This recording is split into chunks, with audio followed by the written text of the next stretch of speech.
Welcome back to Just Theology. I'm Theo. And I'm Sarah. Last episode, we started from the very beginning, the logos, the source code of reality, the walking tabernacle. We saw Jesus as this cosmic bridge between heaven and earth. But today we see what happens when that bridge shows up at a party. That's right, John chapter 2. And honestly, Sarah, this blew my mind. I always assumed Jesus' first public miracle would be something dramatic, healing the blind, raising someone from the dead, maybe splitting the sky open. But no. His very first sign was making more wine at a wedding because the party was running dry. And that tells you everything about the kind of man Jesus was. He wasn't a killjoy. He wasn't the guy who walked into a room and everyone got tense. He was invited to this wedding because people actually wanted him there. And his first miracle? It was entirely calculated to increase the fun. Let's set the scene. Verse 1. On the third day, there was a wedding in Cana of Galilee, and the mother of Jesus was there. Jesus and his disciples were also invited. Now, Sarah, a wedding in first century Jewish culture, was not a Saturday afternoon ceremony. How long did these things last? Up to a week, Theo. 7 full days of celebration. In that culture, a wedding was the best party you would ever attend in your entire life, the ultimate social event. And the host family carried massive weight. If you failed to provide adequately for your guests, it was a permanent stain on your name. Permanent? That feels extreme. Not for a small town. In tight-knit communities like Cana, people don't forget. There are actually ancient records of lawsuits filed against hosts who failed to provide appropriate hospitality at weddings. So we're not just talking about social embarrassment. There were potential financial consequences, even legal ones. And the rabbis of that era considered wine a symbol of joy itself. Running out of wine was practically admitting that nobody at this wedding was happy. So when verse 3 says, when they ran out of wine, the mother of Jesus said to him, "They have no wine." This was a genuine crisis. This couple's reputation, maybe their finances, were on the line. And Mary brings it straight to Jesus. Yes, but look at his response. Verse 4. "Woman, what does your concern have to do with me? My hour," this sounds harsh in English, but in the original Greek, calling her woman was not rude. It was closer to ma'am or lady, respectful but deliberately not warm. Jesus wasn't insulting his mother. He was drawing a line. A line? What kind of line? A line between the old relationship and the new one. Up until this moment, Jesus had been Mary's son, the carpenter, the firstborn, the kid she raised for nearly 30 years. But now his public ministry had begun, and his first allegiance was to his heavenly Father, not to family requests. He was breaking any sense of nepotism. I only do what my Father tells me to do. I move when he says move. But then, he does it anyway. He does the miracle. So what happened? He must have consulted the Father. Later in this very gospel, Jesus says, "I can of myself do nothing, and I always do those things that please him." Per isso, the sequence was probably this, Mary asks. Jesus redirects to the Father. The Father gives the green light. Jesus acts. It wasn't because Mary pressured him. It was because the Father authorized it. And I love Mary's reaction. She doesn't argue. She doesn't push. She just turns to the servants and drops 5 of the most powerful words in the entire Bible. Whatever he says to you, do it. That is massive trust. She knew his character. Even after what sounded like a no, she told the servants, "Just do whatever he tells you."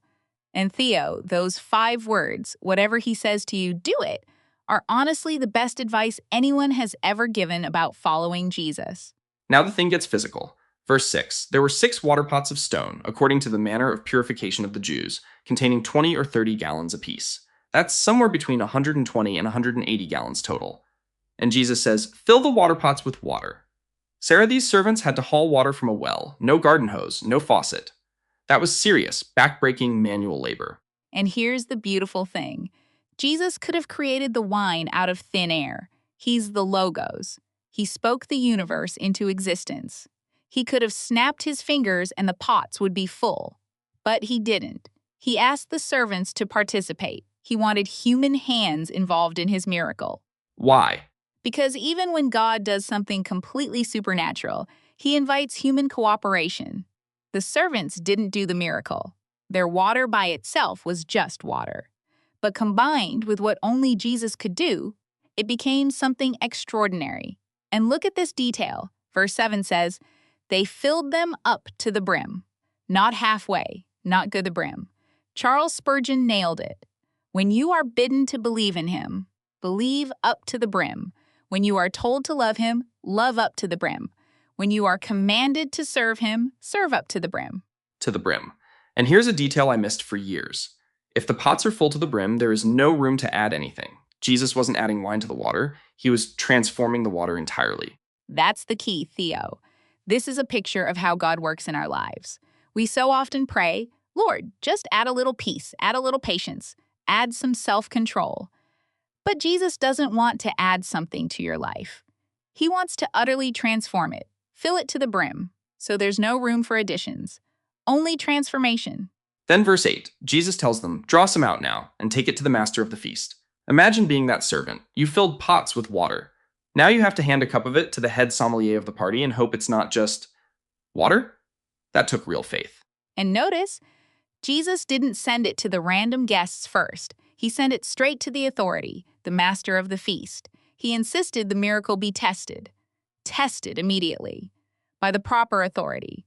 True miracles should never fear verification. And the master's reaction is priceless. Verse 10, he calls the bridegroom and says, "Everyone serves the good wine first, and when guests have drunk freely, then the inferior. But you have kept the good wine until now." He's genuinely confused because the pattern is backwards. And this is one of the most profound principles in this text. In the world's pattern, things start good and get worse. The first year of marriage is the best, then it declines. The first months of a new job are exciting, then they fade. But with Jesus, the pattern is reversed. The best is always yet to come. For the people of God, the last wine is always better than the first. It's an upside-down wedding, and there's a deeper theological layer here too. Moses' first sign was turning water into blood, judgment and death. Jesus' first sign turns water into wine, joy and celebration. Law produces death. Grace produces joy. And those 6 water pots, according to the manner of purification of the Jews, they represented the old system, the law, the ceremonial washing. Jesus takes the vessels of the old covenant and fills them with the wine of the new. The old system of purification is being transformed into something entirely new. Verse 11, this beginning of signs Jesus did in Cana of Galilee, and manifested his glory, and his disciples believed in him. John calls this a sign, not just a miracle, because it points beyond itself. But notice who believed. Only the disciples. Not the master of the feast, he just thought it was good wine. Not the bridegroom, not even the servants, as far as we know. Only those who were already following him believed. Sometimes you can be in the middle of a miracle and completely miss it. Now the mood shifts hard, Sarah. We go from a wedding to the temple, from wine to a whip. Verse 13, the Passover of the Jews was at hand, and Jesus went up to Jerusalem. And what he finds there makes him act. Jerusalem at Passover was packed. By some estimates, hundreds of thousands of visitors.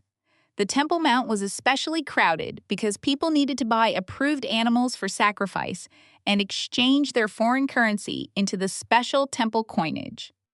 Poor ISO traders had set up shop right in the outer courts, the court of the Gentiles, turning the whole area into a marketplace. And what does Jesus do? Verse 15, when he had made a whip of cords, he drove them all out of the temple. He didn't just snap in anger. He sat down and carefully braided a whip, took his time, thought about it, then executed. This was deliberate, calculated. That detail is crucial. This wasn't a loss of temper. He saw what was wrong, made a conscious decision to act, took the time to prepare his instrument, and then moved with authority. And his words in verse 16, "Do not make my Father's house a house of merchandise." The master transcript I studied brought an incredible insight here. He identified 2 types of what he called worship thieves. First, the animal sellers. They were making worship too easy, eliminating the personal sacrifice. Don't bother raising your own lamb, just buy one at the door.